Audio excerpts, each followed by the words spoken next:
Good afternoon, everybody, as we get started, and welcome to the In Conversation with a Survivor speaker series. If it was your first time, a big welcome to you. If you've been with us before, we're so thrilled to have you returning to this important programming. My name is Daniela Lurion. I'm the Tour for Humanity Director and Educator with the Friends of Simon Wiesenthal Center. As we're slowly getting ourselves started, I'll remind everyone to please keep their videos off and their mics muted. This presentation is being recorded. It'll be available later on this week. I also want to take a moment to begin by acknowledging the Indigenous peoples of all the lands that we are on. While we are, of course, meeting today virtually, please do take a moment to consider the importance of the lands and waters that feed our bodies and souls from coast to coast to coast. We acknowledge the ancestral lands and territories of all the First Nations, Inuit, and Métis people who call this land home. I'm honored and proud today to be joined by Hannah Marazzi in partnership with the Raoul Wallenberg Center for Human Rights, Michael Levitt, FSWC President and CEO, and of course, our incredible guest speaker for today, Sol Nayman. We will have questions towards the end. Feel free to send them to me directly on Zoom using the chat box. As we begin this afternoon, Hannah will offer a few opening remarks. She currently serves as Special Advisor to the Honorable Irwin Cotler, Canada's inaugural Special Envoy for Preserving Holocaust Remembrance and Combating Anti-Semitism. She's previously worked with the United Nations, the National Think Tank Canada, CARTIS, and serves as the co-editor of Opt-In, a beginner's handbook to Canadian politics. Hannah, thank you so much for being here this afternoon.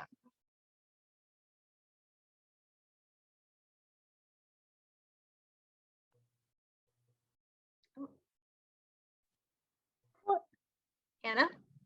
Wonderful. Okay, now I'm unmuted. Well, today, ladies and gentlemen, you are in for a treat. I struggled to put together remarks because I think I would actually eat up all of Sol's speaking time, trying to sort of think of how I would describe the gift that Sol is to me. I met Sol 30,000 feet up in the air in an airplane, and he became my teacher in the sky, and he has continued to be my teacher for years ever since. I think I try to bring Sol wherever in the world that I go with me. His lessons, his presence, his spirit. He has been a guide of mine, a friend of mine, and an inspiration. And today you are going to hear from someone who has determined in their soul that love will have the final word, that witness will guide where we understand ourselves to be today and where we understand ourselves to be going, and someone who has really taken up the courage to share the good, the hard, and the beautiful pieces of his story. So I'd like today to pass along regards from Professor Cotler, both to Sol and to all those gathered here. Professor Cotler believes so deeply as Special Envoy and in context of the body of his life's work, in the power of story, in the power of testimony, in the power of coming together to listen. He often says that it is amazing what one voice raised for justice can do to tip the scales of justice and kindness. And so he asked me to particularly pass along his best wishes for this evening. And I also wanted to thank all those gathered and Michael here as well, and the team that's putting on this series. Never has it been more important for us to stop, to gather, to listen, and to witness. And so I hope that you'll join me in welcoming Sol to the proverbial virtual stage. Sol, thank you for the gift that you have been in my own life. I can't wait for those gathered here to get to catch a glimpse of just a gift of a spirit that you are. So I'll stop talking. I've already gone on for too long, but I can't wait for you all to hear. Thank you. Thank you, Hannah. And thank you, Daniela. Good evening, friends of Simon Wiesenthal Center. It's really a privilege to be here with you, to be speaking to you. I wish it were in person, but we have to rely on Zoom. And so far, it's worked out quite well. 5 years ago, I was invited to speak about the Holocaust at a Hillel-sponsored evening at the University of Toronto. I chose to begin with a quote from the great Hillel. After all, being at Hillel, it was an appropriate thing to do. And he had said, Im lo achshav matai. That's in Hebrew. In English, it's very simple. If not now, when? And I must speak now because I'm one of the diminishing group of Holocaust survivors, and my future is much shorter than my past. There was a heartbreaking report that 14,800 Holocaust survivors passed away in 2019, and nearly 17,000 in 2020, including about 900 due to COVID-19. I have no numbers for this year as yet, but fear that it may be around 20,000. The reality is that the young students, who perhaps are part of the audience today, are the last generation that will be in the presence of Holocaust survivors and hear their testimony directly. In fact, currently in the GTA, there are only about 12 Holocaust survivors who participate in person in events such as this. So our children will not have that same opportunity.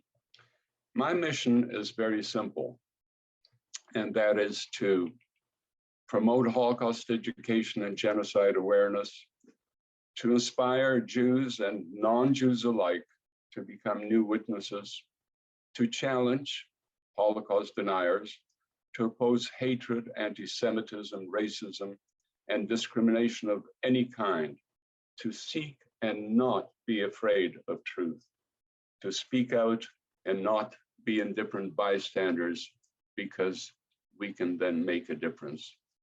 And my own personal favorite, to learn to love. There remains so much to learn. You may know about Auschwitz or Treblinka or Majdanek, but how about Syktyvkar? There and other forced labor camps and the Gulag in the Soviet Union is where we survived as the tens of thousands of Jews. 6 million Jews perished in the Shoah, about half in Poland, while 2.5 million died in the Soviet Union in what has been often called the parallel Holocaust. And I was shocked to read very recently that Vladimir Putin is trying to blur the memories of the Gulag and provide a revised version of the history.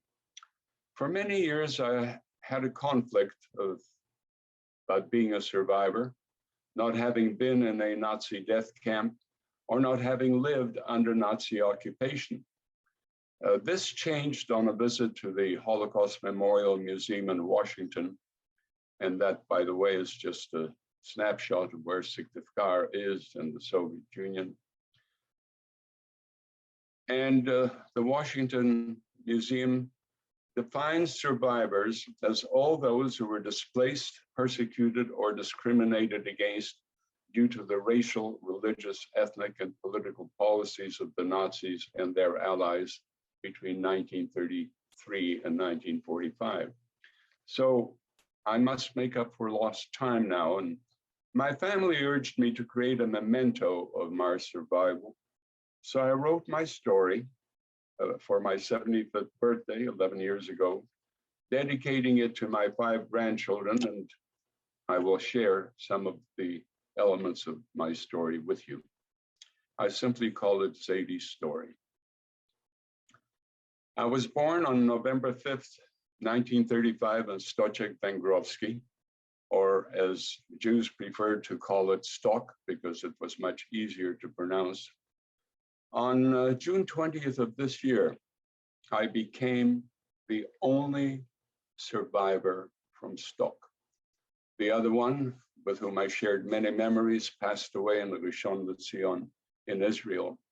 So I'm the only one. I don't know what that means to anyone or what it means, in fact, to me, but it was a little emotional for me to find out that that was the case. And I just saw my dear friend Israel Mida come on screen, and I'll say hello to Israel. I was born on November 5th, 1935, as I said. I was the second child to Sarah Rose Rosenberg, and Sol Nayman, as it was pronounced then. My sister Manya was 7 years older than I, and this is the only photograph that we have of when I was a child in Stock. I was named in memory of my maternal grandfather, David Shlomo Rosenberg. He was a sofer, a scribe of holy works like Torah scrolls, tefillin, mezuzah parchments. A scribe is one of the noblest callings in Judaism. Imagine writing a Torah scroll which requires 245 precise columns, each with 42 lines, a total of 304,805 letters. A scribe takes about creates perhaps 3 to 4 letters per minute, and they have to be perfect. Otherwise, they cannot be used in the Torah. And it takes up to a year for that work to be completed. I watched several weeks ago Kristallnacht, and as perhaps many of you did, and when I saw the image of scorched Torahs during Kristallnacht, I had a tremendous outpouring of grief, thinking what my grandfather would have felt seeing such barbarism. And I think I thank God that he did not live to see that horror. My mother was the only child. She was born in 1904. My father was one of 5. He was born in 1905, and they were married in 1927. I treasure the few photos we have of them. My mother was a beautiful woman. Unfortunately, she was very ill most of her life. She suffered from serious stomach problems, which required complex surgery. She had to be on a strict lifelong diet and medication, yet she somehow survived incredible setbacks through her short life of only 52 years. Beside my mother is her cousin Lisa. And in the next slide, my mother is surrounded by her aunt Adele, in whose arms is her cousin Evelyn, and 3 other cousins. All of them had left Poland in the late 20s and early 30s to move to Mexico, Argentina, Brazil, and the US. The only grandparent I knew was my maternal grandmother, Esther Dobas. She had a small food counter in front of our house from which she sold eggs, cheese, milk, and other staples. Perhaps it was a forerunner of the 7-Eleven. Mondays, market days were busiest when Polish people from surrounding villages came to trade, barter, sell, and buy products. She traveled every week to shop in Warsaw, about 45 kilometers away, and always brought back a special treat for my sister, for me, a cake, an orange, a banana. Those were really special treats then. Our town had a population of about 1,000 Jews with a like number of Polish people. The days were peaceful with everyone going about their business. Life was simple but difficult. Our house, like most others, was a wooden shack in which we ate, slept, and worked. We had little, but we did not need much. The only possession that I had was a hand-me-down white rocking horse, which I used to rock on endlessly, particularly in the summertime. There was a small hospital and a library with books and newspapers brought from Warsaw. My sister often read to me in Yiddish or Polish, and various social political parties attracted many young people who wanted to break away from the narrower religion-centered life.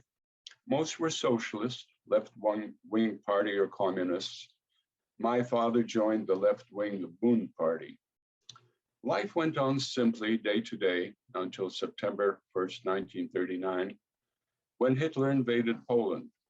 Stock was virtually destroyed on September 9, and our family and others fled to the nearby forest. My father carried me wrapped in a maroon duvet. From a distance. We could see the town on fire and the Wehrmacht as they rolled in on motorcycles, trucks, cars, and horseback. This indelible image was reinforced by a photo that I came across of the invasion of Stoczek, taken by a Wehrmacht soldier at that time. My grandmother heard that our little hospital was on fire and decided to go back to help if possible. That was the last time we saw her. We hid in the woods for as long as we could, and we had to start heading away from the town. We headed northeast and somehow made it to Białystok, about 100 kilometers from our town. Białystok was near the Belarus border, and this was part of the eastern section of Poland, which the Soviets invaded on September 17th, based on the Hitler-Stalin Treaty. On October 6th, just 5 weeks after the invasion, Poland ceased to exist as a country. It was under full control of the Nazi-Soviet alliance. Białystok became a refuge for many Jews and my family, as it was felt that it was safe to be under Soviet occupation in Eastern Poland. The Soviet dictator, Joseph Stalin, one of the worst mass killers in history, inadvertently saved thousands of Jewish families, including ours. He ordered the deportation of some 300,000 Jews from Soviet-occupied Eastern Poland to the forced labor camps deep in the Soviet Union and the gulags in Siberia. We were among the deportees, packed into old filthy cars, and began a journey to an unknown destination. There was no food or water on board. A hole in the floor served as the toilet. The air was foul and unbearable, as we couldn't open it from the inside. Many days and about 2,600 kilometers later, we arrived in Syktyvkar, the capital of the Komi Republic, which at that time was one of the 16 autonomous republics of the Soviet Union. It was late 1939, the onset of our first unbearably cold winter. Syktyvkar is just west of the Ural Mountains in Siberia and just south of the Arctic Circle. The need was to build lumber factories and housing barracks. My father had no building skills, but became a glazier. I recently read one of Heather Morris's wonderful books. The Tattooist of Auschwitz was the first one. It was followed by Silke's Journey and recently Three Sisters.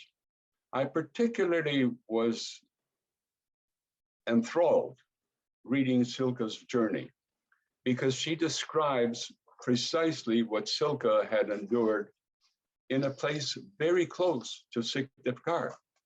And if I remember correctly, Israel,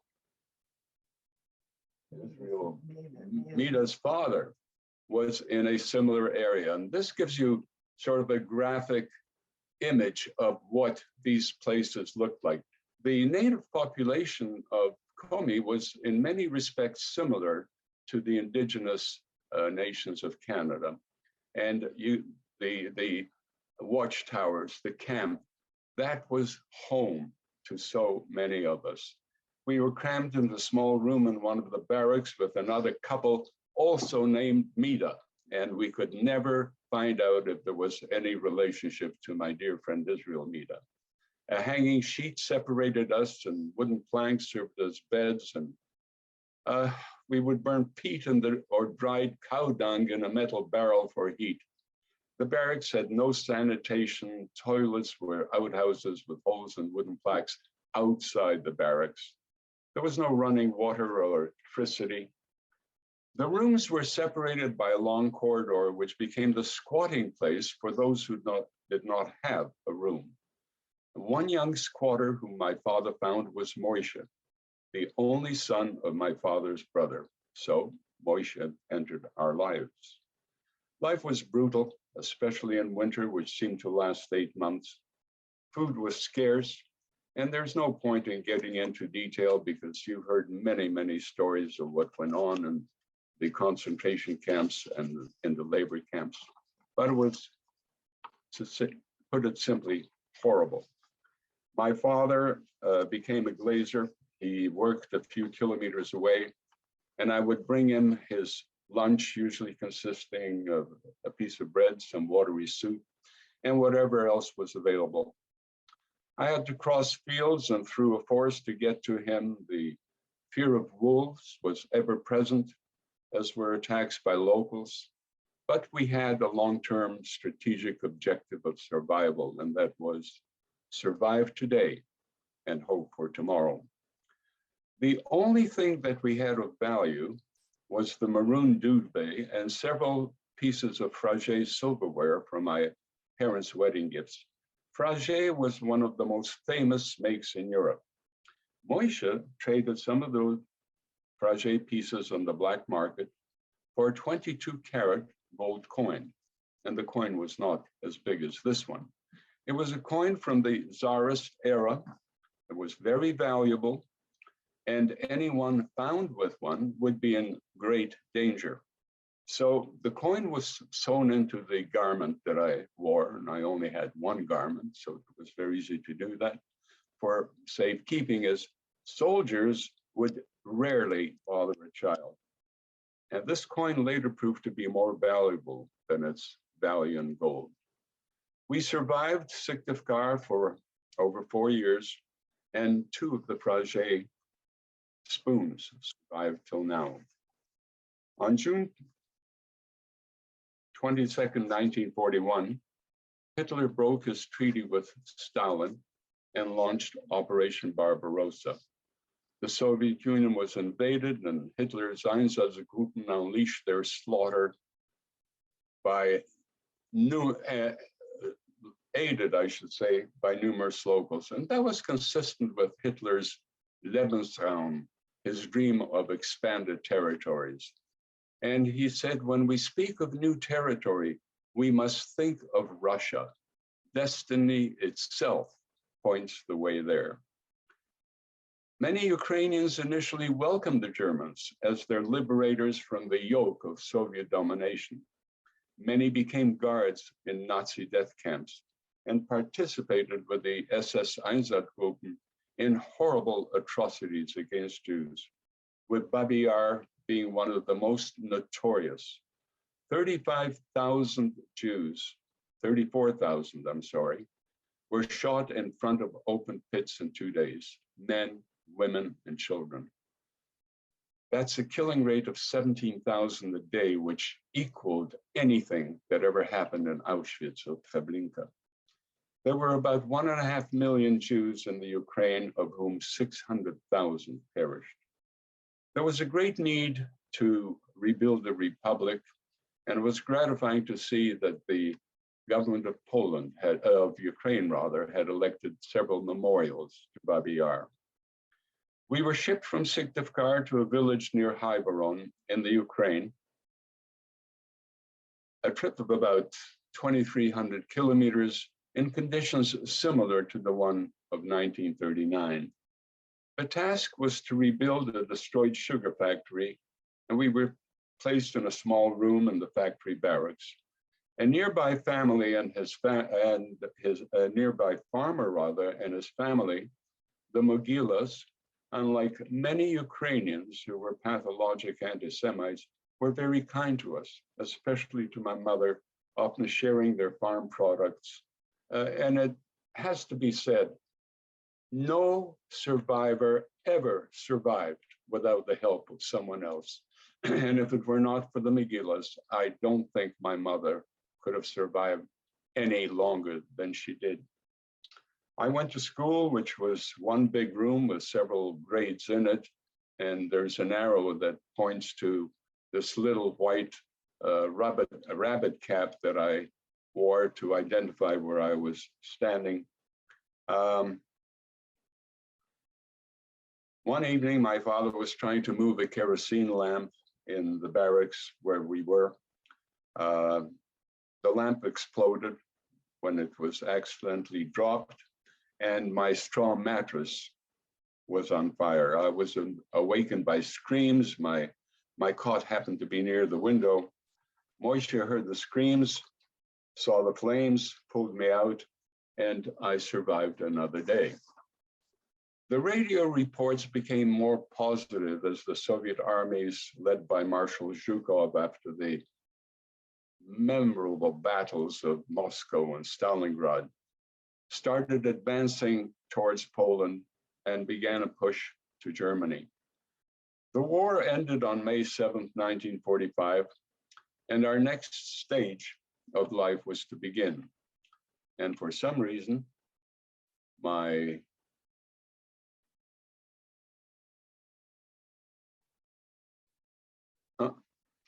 PowerPoint stopped advancing. Well, that's not very good. Our next stage of life was to begin. The government declared that any immigrants who did not wish to remain and become Soviet citizens could return to their towns. They were not wanted when they returned to their towns. And one of the Queenie is going to try to make it work, but so far it isn't.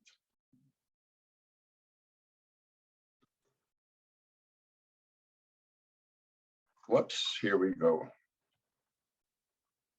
Wonderful.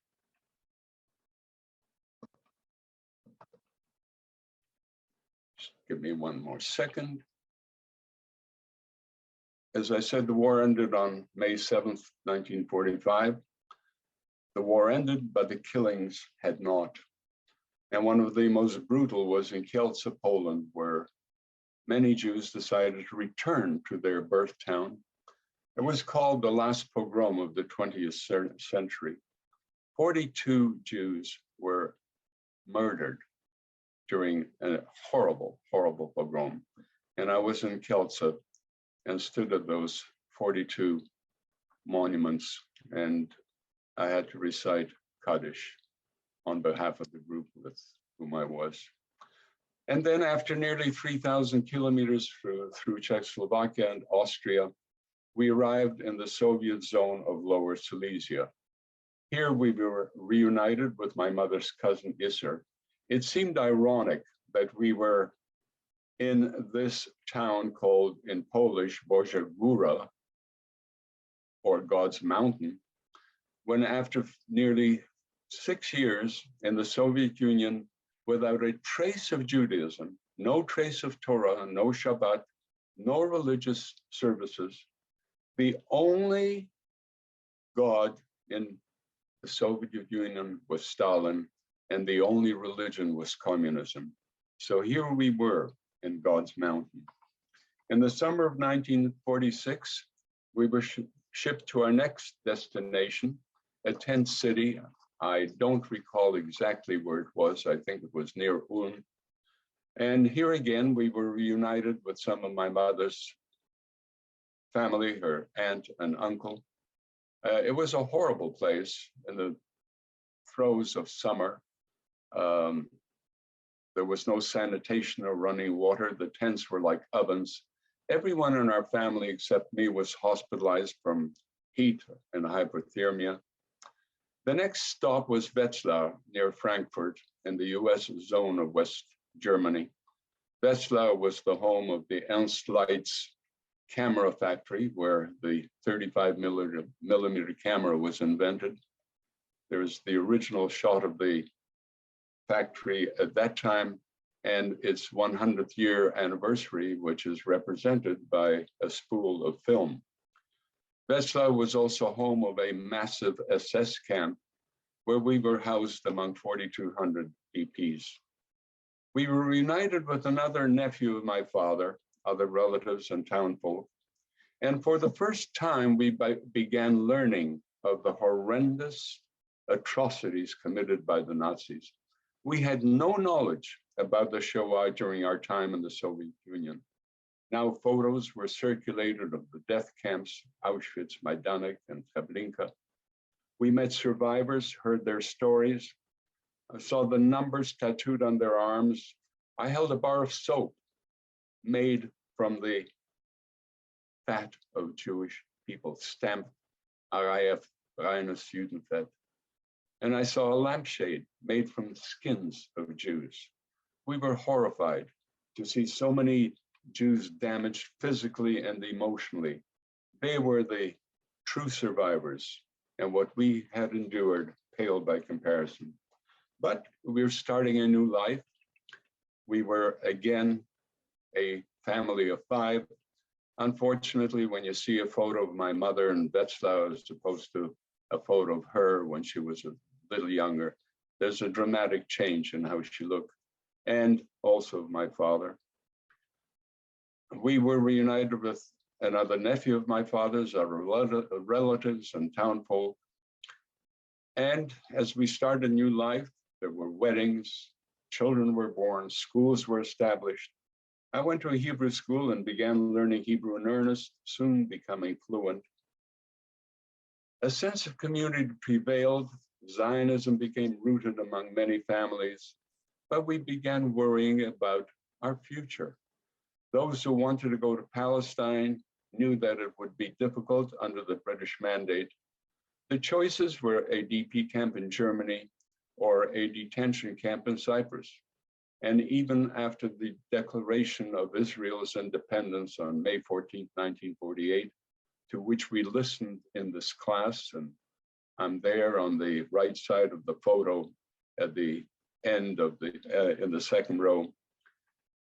And we listened to David Ben-Gurion proclaim the state of Israel.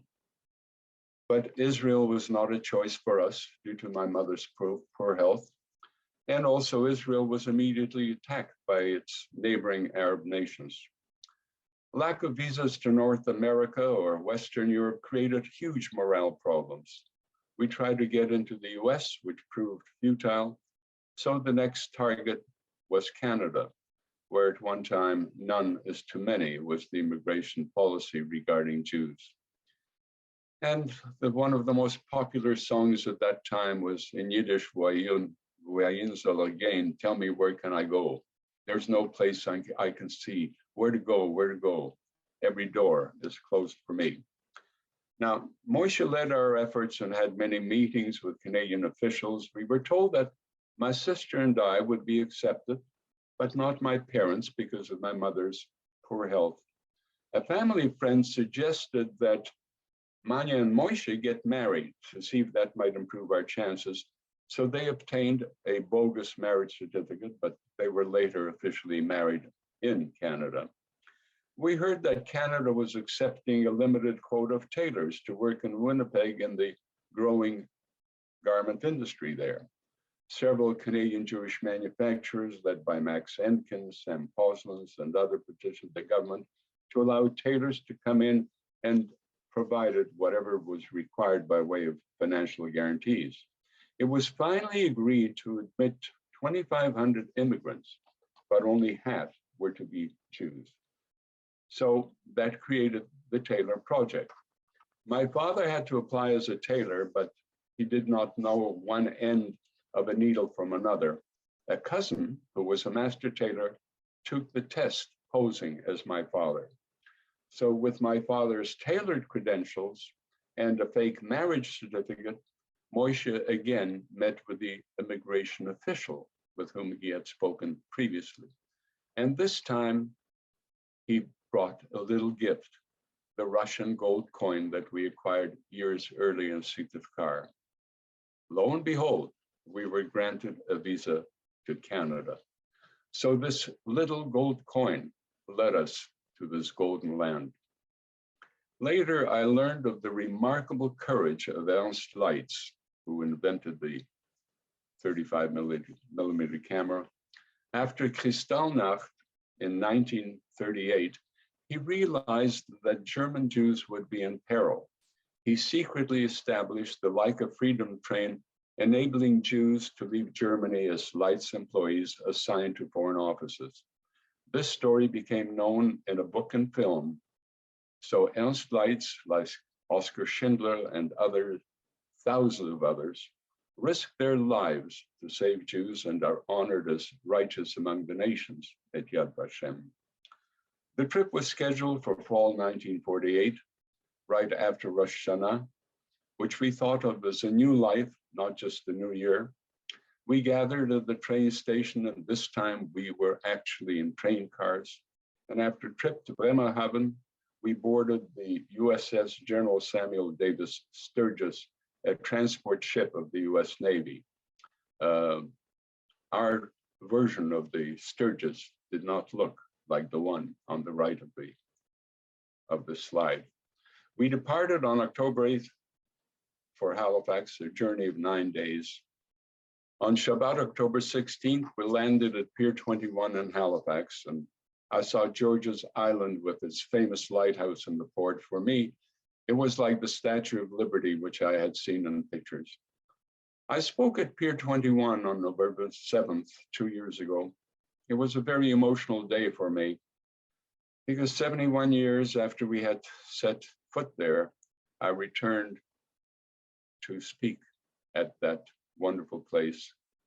And I went through the immigration building, which has been restored, and saw some of the mementos, some of the artifacts that I had seen when we first came there.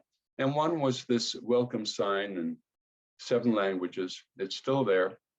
And interestingly, it had no welcome in Yiddish or in Hebrew, but I was told very nicely that there is in fact a welcome sign at the airport, and there is one. Another thing that really caught my eye was this beautiful poster. And I had seen it 71 years earlier, and there it was again with the same beautiful, beautiful young woman with whom I fell in love when I came to Canada. And the poster, of course, suggested that we drink Coca-Cola. I thought it was Coca-Cola, not Coca-Cola, because the swirl on the L looked like a T. So I would have liked to drink Coca-Cola, but it cost 5 cents. The problem was I didn't even have 1 cent. So walking through the immigration building, I saw a bottle with a little bit of Coca-Cola, and I drank it. And that was my first taste of Canada. And that was quite a wonderful thing. Then we were taken through the museum, and I was shown a graphic on one of the columns. I have been blessed well beyond my wildest dreams. I survived the Holocaust with my immediate family and built a new life in an extraordinary country, Canada. Whatever success I have achieved has been inspired and supported by family, friends, and business associates. And that's a quote from the book that I've written, which is really my story. It's not a book as a book. I was also presented with a photo of the SS Samuel Davis Sturgis and an inscription on it, which read, "Canada became a better place on October 16, 1948, when the Nayman family arrived at Pier 21 in Halifax." I gave a lot of thought to that statement and thought that perhaps there's some truth to it. Perhaps we and the 40,000 other survivors who made Canada their home made it a better place. I then thought of another ship that also sailed from Germany 9 years earlier in 1939, the St. Louis, with over 900 Jews on board trying to flee from the Nazi regime. This ship was refused entry and had to return to Germany and to death for most of the passengers. So what would these 900 plus Jews done to make Canada a better place in the fields of medicine, science, technology, the arts? How many future Nobel laureates may have been on that ship? There's, of course, no direct answer, but I can suggest an indirect one. Just think of what the Holocaust survivors and their descendants have contributed to Israel and to the world. I would like now to switch to the importance of Holocaust education, which I consider to be tragically inadequate. And this is true around the world and even in Canada, as various surveys have indicated. Like me, 1 in 5 were not born here. High diversity with over 200 native languages and cultures, and so many people coming from countries that fortunately were not touched by the Holocaust could be one of the reasons why there isn't as much awareness as there might have been otherwise. Although these people may have been tragically victimized by other genocides, in comparison with those who made up the vast majority of immigrants in the decades after World War II, who really knew much more about the Holocaust.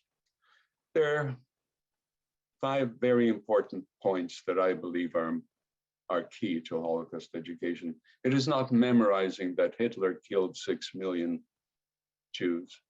It is understanding how one person can start it and that words matter.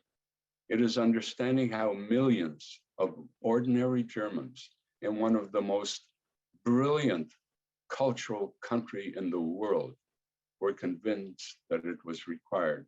It is how countless nations and millions of people were indifferent bystanders. And it is learning how to spot signs of history repeating and doing something to stop it. Holocaust education varies from country to country. As you would expect, Israel is in the forefront of that. However, it did not present detailed and factual education until 1980, because the survivors who had gone to Israel were more concerned with raising their family, with creating families, with creating industries, with replenishing the land that was lost. And the emphasis was on heroic resistance. And in 1980, a law was passed making lessons of the Holocaust compulsory. And now it begins in kindergarten, which some parents rather express concern that it may be too young. I don't think it's too young. I simply like to think that at the age of 4, I knew what was happening around me. As I said, it varies from country to country. Germany is in the forefront and has been for many years. High school students there are required to visit the Nazi death camps. And I met and spoke to such a group in Majdanek and found them to be so very well informed. Germany has also continued to prosecute Nazi criminals, as in the trial of Oskar Groening, the accountant of Auschwitz. But justice will somehow be served as others are being brought to trial.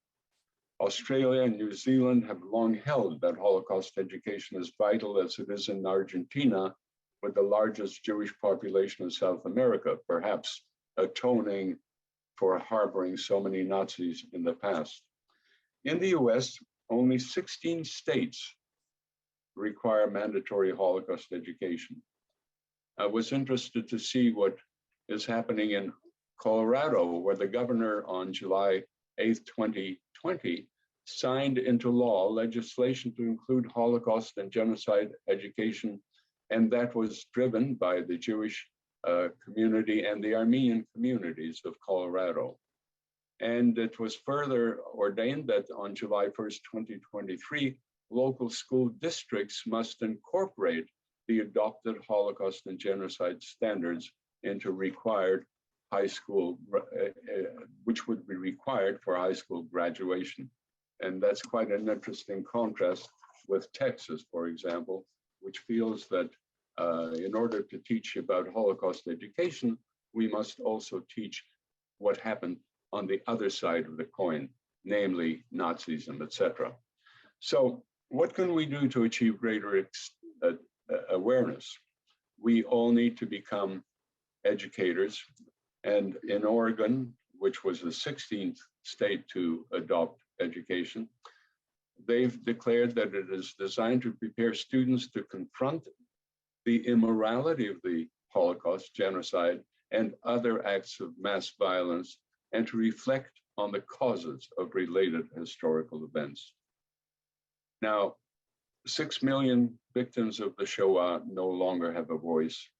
So the diminishing universe of survivors and all of us must share their memories, which are an eternal gift to the world and a warning of what can happen when hatred flares. By listening to witnesses, you too become witnesses to the truth of the most profound stain on humanity. This is critical for Jews and non-Jews alike, as I'll just skip that one. As Rabbi Lord Jonathan Sacks said, the Holocaust does not define what it is a Jew. It defines what it is to be a human being. And His Holiness Pope Francis said, Holocaust education is needed to regain our humanity, and attacks on Jews are anti-Semitism as are attacks on Israel. The Abraham Accords are a wonderful example of what can happen when different nations, different religions, different people get together in one cause. The recognition of Israel and the establishment of open borders and skies, bringing Arabs and Israelis to their respective countries, signing of a healthcare agreement, which will encourage better relationships between Jerusalem and Abu Dhabi, as well as cyber security and data protection. Recently in Morocco and Sudan, Morocco had a very large Jewish population. In 1948, there were about 265,000 Jews in Morocco. Currently, there are slightly over 2,000. But Morocco has now launched nationwide education about the Holocaust. And I think that's a wonderful move forward. And I think all these steps are very important towards peace in the Middle East. And I pray that it will happen sooner than later. Now, no education will eradicate the largest lasting hate in history, anti-Semitism, which led to the genocide of all genocides, the Holocaust. Genocide is something that I always like to speak about when I speak about the Holocaust. At one time, it was called a crime without a crime. Winston Churchill said that. It didn't have a name until Raphael Lemkin in 1945 decided that the Holocaust and other mass murders were genocides. The United Nations lists 50 genocides, 15 since the Holocaust, which of course was the genocide of all genocides. And President Biden finally agreed to declare the Armenian massacre as genocide. Unfortunately, the great killings in Armenia, in Poland, Russia, did not lead to a lessening of mass murders, as we witnessed in the Ukraine, Cambodia, Croatia, Biafra, Uganda, Rwanda. If the world allowed these and other mass killings to happen, it is because the lessons of the Shoah and the genocides have not been learned, they've been ignored, or simply that the civilized world would rather not know. Historic accounts and memory of every genocide matter, as the pain and trauma carry forward for generations. There may be no justice for a single dead child. There will be no restitution for a single home, but recognition and remembrance do humanize those who were dehumanized. If we forget history, it repeats itself. The Shoah is now 76 years past, but there's no shortage of ongoing threats today, whether it's in Myanmar or in Ethiopia or in other parts of Africa, and in Bosnia, where there's a renewed saber rattling where 8,000 Muslims were massacred in Srebrenica 25 years ago. In China, millions of Muslim Uyghurs are being denied freedom of religion and have been sent to massive camps for education and transformation. To me, these are simply like the ghettos that were among the early stages of the Shoah. Saragusa Bey escaped from one of these camps and was granted asylum in Sweden. She reported atrocities by Chinese guards akin to what Nazis inflicted on Jews: starvation, torture, rape, electric shock, medical experiments. Some 40 nations, including Canada and the US, among Western nations, have raised their voice against China. The opposite of love is hate, is not hate, it's indifference. In July 1938, representatives of 32 nations met in Evian, France, to consider the plight of millions of European Jews whose lives were in peril. Hitler even sent a letter to the conference offering to provide free transportation for Jews to any country that would accept them. The free world remained silent. There are many righteous nations among nations, but there were no righteous nations at Evian, except Guatemala, which accepted 5,000 Jews, while millions were left to perish. We must learn from history and raise our voice and not be indifferent bystanders, as so many were during so many genocides. Anne Frank raised her voice through her diary before being killed at the age of 15. Her diary, written in Dutch, was translated into English and 62 other languages and has served as a vital Holocaust lesson the world over. And how about Malala Yousafzai? At age 15, she was shot by the Taliban in Pakistan for daring to raise her voice about education for girls. She survived and became the youngest Nobel laureate for her activism. She was also awarded honorary Canadian citizenship in April 27.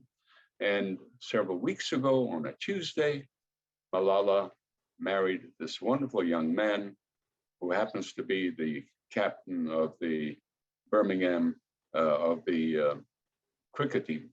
The wedding was in Birmingham, and I sent them a hearty mazel tov. And Nadia Murad, a Zaidi from Iraq who at age 11 was captured, tortured, and raped by ISIS. She escaped and became a noted human rights voice and was awarded a Nobel Prize. And we must not forget Viola Desmond.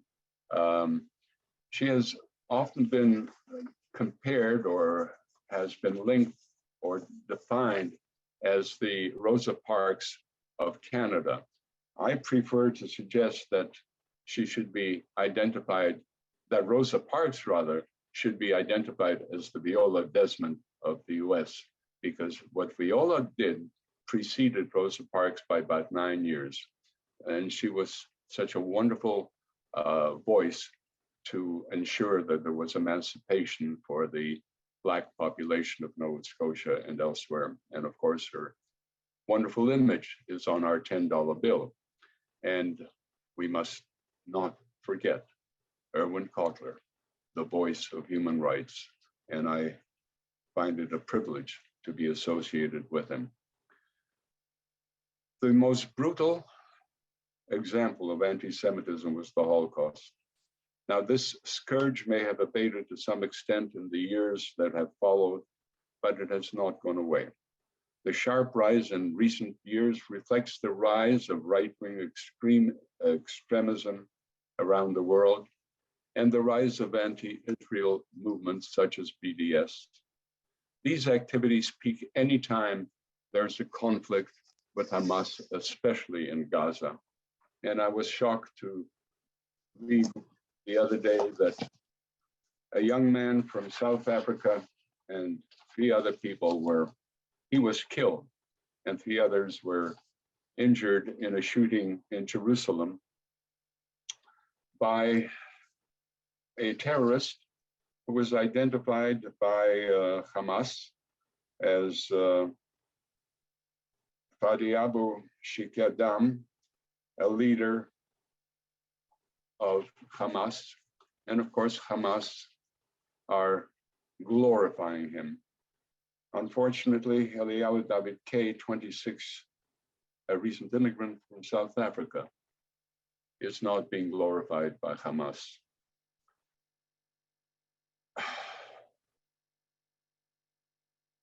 The newest anti-Semitism is denying Israel rights to exist.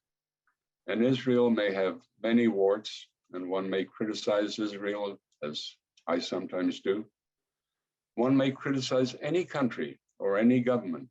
That is part of democracy. And as Sir Winston Churchill once said, democracy is the worst form of government, except for all the others. But the tropes of organizations such as BDS are simply the new vile anti-Semitism. These groups are well organized, well funded, and spread vicious propaganda everywhere. A few examples, if I may. Omar Barghouti, who was the creator of BDS, said, ultimately BDS aims to turn Israel into pariah. Lara Kiswani said this at a university in California. Bringing down the state of Israel will be beneficial to everyone in the world. I don't think Hitler could have said it any better in his book, Mein Kampf. And as Asad Abu Khalil, the real goal of BDS is to bring down the state of Israel. Or Ronnie Kasrilis, a South African activist. BDS represents 3 words that will help the world about the defeat of Zionism: Israel and victory for Palestine. And Ahmed Noor, BDS does mean the end of the Jewish state. Well, I don't think that will likely happen, thank goodness.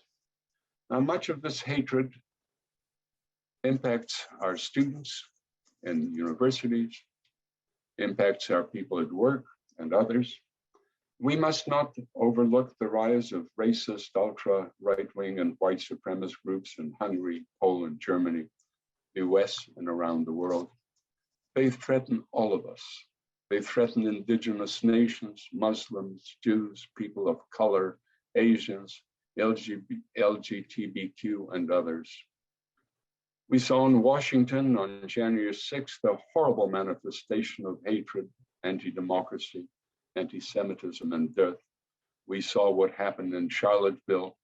Fortunately, the trials have been ongoing and there are convictions. It's good to see. And we saw what happened, as I said, in Washington. And what I find really unnerving is watching these white supremacists walking, parading, wearing T-shirts with swastikas emblazoned on them and holding the hand of a child also with a T-shirt emblazoned with a swastika. And how about Holocaust denial? They deny the Holocaust ever existed, yet they will parade around in a shirt emblazoned with 6MWE. 6 million wasn't enough. Among the principal reasons for the resurgence of this anti-Semitism is everything that is associated with the internet, smartphones, viral videos, and above all, social media, and the fact that a lot of that is anonymous. The celebrated television commentator Fareed Zakaria, a Muslim, wrote that anti-Semitism has spread through the Islamic world like a cancer, many calling the Holocaust a hoax. Now many imams are speaking out about this. Mohammed Alisa, Secretary General of the Mecca-based Muslim World League and a former Saudi Justice Minister, said, "I urge all Muslims to learn the history of the Shoah, to visit memorials and museums of this horrific event, and to teach its lessons to their children." This is a powerful message to his 1.8 billion co-religionists. That's about 24% of the world's population. I pray that they will listen and act. Recognizing that anti-Semitism is uniquely pervasive and a lethal form of hatred, Muslims in many countries, including Canada, have come together to alter the hearts and minds of their co-religionists around the world. The Council of Muslims Against Anti-Semitism has now dedicated to fighting anti-Semitism. It was launched virtually on April 7th, an auspicious date that also marked the end of, Yom HaShoah.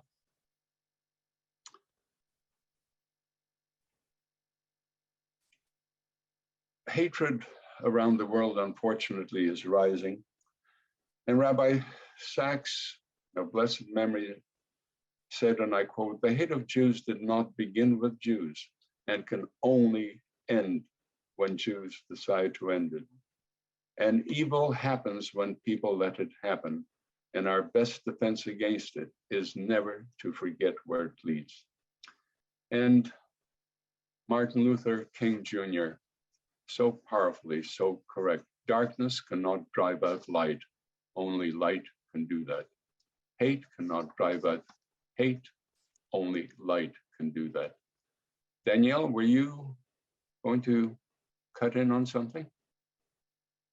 No? Sorry about that. I believe emphatically that Holocaust education is best achieved through living experiences, such as the March of the Living. Sadly, COVID-19 prevented me from participating for the 5th and 6th consecutive time. These are life changers. Nothing educates like being where it happened in Poland, where the Nazi death camps were all located, because it was easiest to annihilate as many people as possible. The March of Living experience for 31 years has served as a model for over 250,000 students, with its main lesson, to love, not to hate. And hopefully we'll be able to return soon. I've often said that the best Holocaust education classroom is Poland, and the most impactful lessons of the Shoah are there.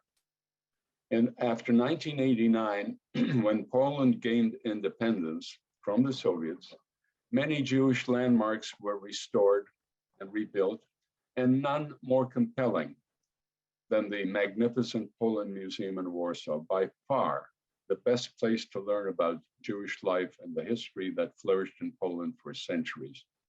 I've spent many hours there and still have not scratched the surface. But what also gives me great comfort is that there's so many tourists who visit there daily, except Tuesday, that's when it's closed. And hundreds of school children are brought there to learn of what had happened in that country. And that gives me hope that they will not follow some of the anti-Semitic activities of some of their predecessors. And in Landshut, also the Warsaw Memorial Museum in outside the museum is a magnificent place to see. In Landshut, a magnificent synagogue has been restored. It's one of the most beautiful, beautiful ones that I've ever seen. And in my birth town, there was absolutely not a trace of Judaism left until Khashavardi, who was the only person from our town who survived by being hidden by a Polish family. After the war, Kasia emigrated to Palestine, and then she returned to our little town. There wasn't a single trace of the community there. So with the help of a Polish activist, she was able to create this memorial, a beautiful little cemetery with one stone to commemorate those from our town, from my family and others who perished there.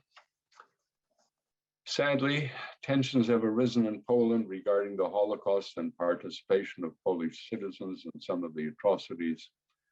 And it is also happening in Hungary, Russia, Belarus, etc. But that is what happens. After our liberation, I studied many aspects of the Shoah, visited museums, read books, watched films, heard stories. met with survivors. Yes, I knew much, but nothing prepared me from my first visit to Auschwitz in 2016 and standing under the gate with that obscene inscription, Arbeit macht frei. Then trying to process the enormity of 470 acres, that's equivalent of 500 football fields of Birkenau, set aside for the murder of 1.1 million Jews and other victims like the Sinti, Roma, at that time, any people with infirmity, etc. Or visiting Treblinka, my neighborhood death camp 25 kilometers away. I particularly wanted to point out this slide from the March of the Living in 2017. The front row, of course, are the 9 survivors who marched at that time, myself included. But the gentleman in the middle with the white hair and the sunglasses is a wonderful, wonderful person, Judge Thomas Walter. He's the judge who presided over the trial of Oskar Gröning. And he did it, as he said, to give back some dignity, which survivors lost forever in the gas chambers of Auschwitz. What a powerful, powerful statement. Just a few little glimpses of the March of the Living where 10,000 people from about 40 countries gather for the march from Auschwitz to Birkenau. It's just a sea of blue. And when we get through the gates of Birkenau, everyone brings a little palette, and on it they write whatever it is they feel is important, perhaps a memorial of a member of the family who was lost or never again or whatever. I carry a small little palette and it simply says, learn to live. And that's what I place there. Learn to love. Thank goodness my beloved Queenie is beside me. She can always correct me. And then at the closing ceremony, we gather at the south end of Birkenau. And the survivors gather with about 50 others from so many different countries, and we stand tall and proud, and we sing Hatikva at the biggest graveyard in the world, where over 1 million Jews perished. And exactly 1 week later, we march from the center of Jerusalem to the Kotel, the Western Wall, and we sing Hatikva at the holiest site in Judaism. Every survivor is asked to speak at a place that is of particular importance to them. To me, it's Treblinka, where I simply welcome everyone to my neighborhood death camp. It was only 25 kilometers away from our little town. That's where everyone perished. My first visit to Treblinka was in 2016 with my grandson, Maurice, and in the presence of Rabbi Dolgan. There's always a spiritual advisor with us. And I was able to locate stone number A91, the memorial stone of our town. And I always speak at Treblinka, whether it's morning, noon, or night. And in 2019, I was blessed to have Queenie visit Treblinka with me, and that's the stone. One of 360 stones from cities and countries where Adolf Eichmann arranged the shipment of Jews to their death. And I say very honestly that the real survivor in our family is Queenie. She was put up with me for 60 years. We did celebrate our 60th anniversary, and we're still together, as she really is the true survivor. 2 years ago, when I went with the age group, it was the most miserable day possible. And that's the kind of weather the death camps should experience. It rained morning, noon, and night. And when I got to the stone, when I finished speaking, lo and behold, there was a full rainbow over Treblinka. To me, it was like a sign of God, from God, a sign that he gave to Noah. That's the memorial at Treblinka and the various stones and ash pits. And before I leave Treblinka, I always recite a silent prayer. I thank God for not turning me into ashes at Treblinka, because that's where I and my family would have been had we not escaped when we did. I also had the opportunity to be in Chelmno death camp for the first time. Chelmno was really the first death camp, but it didn't have the sophisticated facilities that Auschwitz had. So those who were gassed in mobile vans with carbon monoxide were then had their bodies crushed with crushing equipment. And when we gather at Chelmno, we go through the camp to try and find bone traces of the victims. And part of the Jewish tradition is to bury every and any part of a human that we can find. And again, it's my duty as sort of the elder survivor to recite Kaddish at this little memorial grave site. I have one other special little thing to show. Hitler declared that the Third Reich would be a 1,000-year Reich. Well, it lasted 15 years too long. Israel has lasted 71 and will endure forever. And to illustrate the miracle of Israel, I want to show you what happened to commemorate Kristallnacht 80th anniversary. The president of Germany, met with the chief rabbi of Germany, and they thought they should do something special to commemorate that anniversary. So they decided to do something at the Brandenburg Gate, which was the pride and joy of Hitler. And they erected the biggest Hanukkah menorah in the world in front of the Brandenburg Gate. I call this another Hanukkah miracle, and we'll be celebrating Hanukkah in just a few days. And that menorah brought light to the world, much needed light, for 8 days 2 years ago. We are a people who remember, a people who look forward as part of our national anthem, Hatikva, the hope. Henry Appel, a survivor of Auschwitz, said there's only one thing worse than Auschwitz itself, and that is if the world forgets there was such a place. What a powerful, powerful statement. So we must not forget. And we also have a final solution, and that is never again means never again. And I thank you for your kind attention. Sol, thank you so much on behalf of every single one of us. You have absolutely brought the emotions and the light and your love to every single one of us. I'm going to turn it over to Michael, our president and CEO. I know he's dying to say a couple of words as well. Again, Sol, on behalf of all of us, thank you so much for sharing all of that with us. Thank you, Daniela. Thank you all. Michael. Hello, Sol, Mike. Hi, Sol. How are you?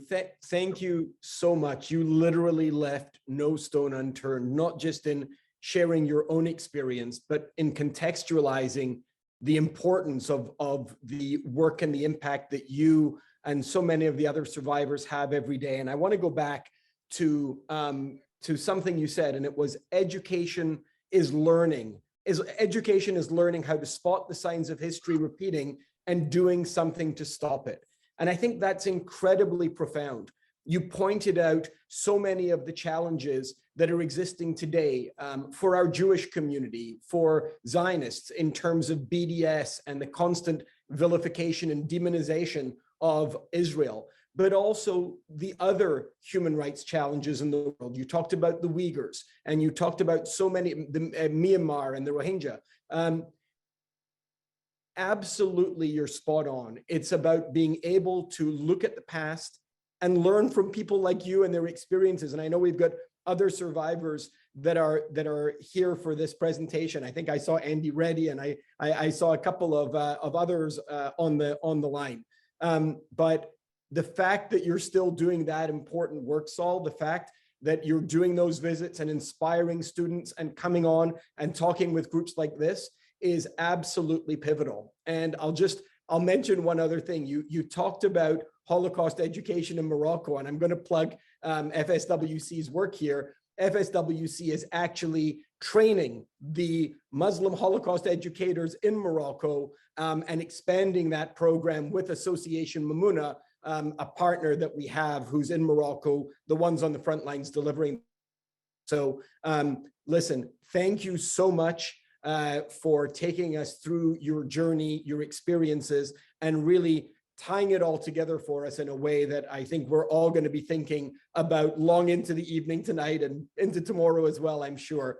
To Hannah, to our colleagues at the Wallenberg Centre, again, thank you for your support of this program, for always being there on so many of the issues that Sol talked about. The Wallenberg Centre is front and center in Canada, the leading voice in Canada in tackling so many of those international issues, and we greatly appreciate their support and their partnership.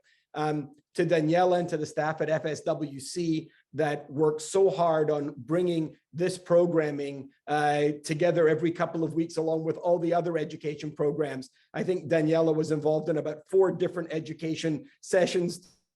And by the way, we had the Tour for Humanity bus. Daniela had the bus out for the first time in close to 2 years at the Halton Police youth leadership program just 2 nights ago, or last night, I forget now. So to the staff at FSWC, thank you for your commitment, and to all of you that join us I was going to say week after week, every 2 weeks after every 2 weeks.